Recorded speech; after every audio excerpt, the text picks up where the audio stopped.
Hi guys, তো চারিদিকে সবাই শপিং করছে, পুজো এসে গেছে।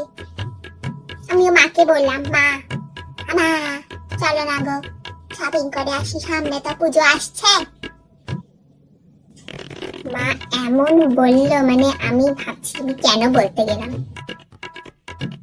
এত জামা বের করে দিয়ে আমাকে বললো এত জামা আগে রয়েছে, সেগুলো পরে শেষ কর, তারপরে পুজোর জামা কিনবি। পিঠের জামা কিনছি, এতে জামা পিঠে কি শেষ করে না, পিঠের জামা কিনবি। মাকে কি করে বোঝাবো?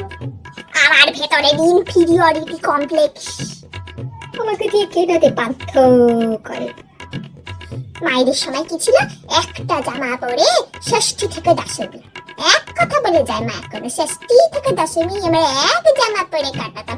মা, তোমাদের বেলা ষষ্ঠী থেকে দশমী যদি তোমরা এক জামা পরে কাটাও তাহলে তোমাদের কেউ কিচ্ছু বলতো না, কিন্তু আমাদের নিয়ে গসিপ হবে মা, তোমার মেয়েকে নিয়ে গসিপ হবে। ও মা, কি করে বোঝাবো এটা মাকে?